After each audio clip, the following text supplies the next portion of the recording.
Hi, I'm Helen Silvester. I've been an author at Oxford Uni Press now in the science area for over 20 years.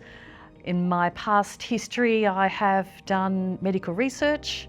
Before I went into education, I've been a teacher now for more than 30 years, which I hate to admit. And I now work largely in writing resources for teachers. For the last 30 years in science education, there's been some big changes in the emphasis. When I first started teaching, it was all about teaching the facts of science and some of the stories that went behind that. But that often gave students the impression that it was a dead subject, that we'd already discovered everything, that we'd already learnt everything that needed to be known in science. So when the Australian curriculum first came in, that was the chance to apply the science in the real world. So how we had developed up, so the history and development of science and the nature and development of science as a human endeavour was a large part of it, and it was all about the scientists that were behind the discovery. So bringing in those stories of how we got to where we are and how we explain the world around us.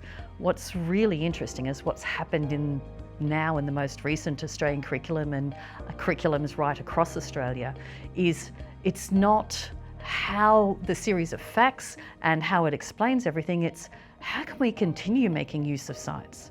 How can we make science useful? How can we take science forward into the future? So it's a very forward-looking curriculum that we currently have. And that's a really important distinction, because then for students, it's no longer a set of facts that they have to memorise.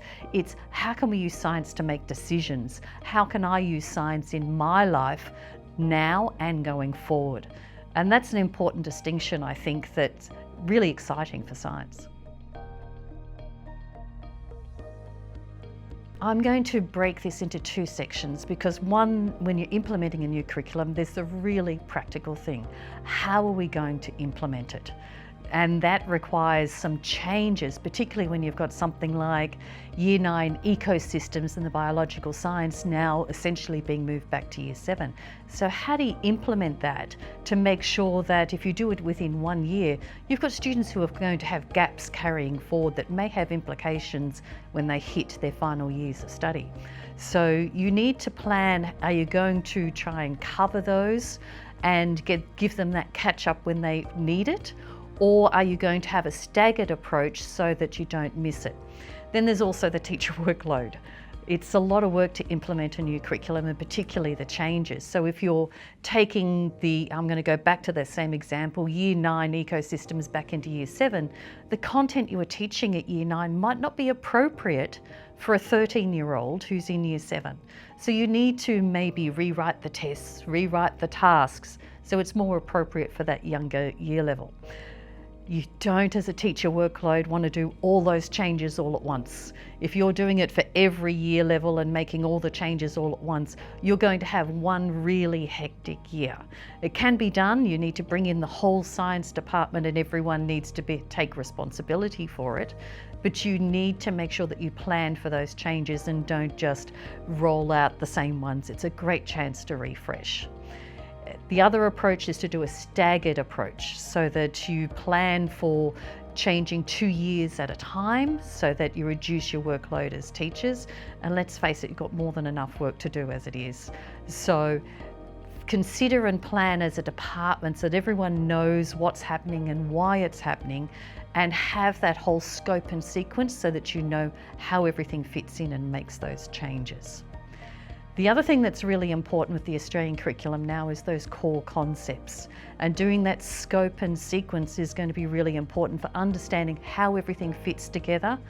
Science education and science curriculum, like a lot of a curriculum, has a helical approach where you revisit a core concept in a slightly different form and building your understanding of those core concepts and skills as you move through.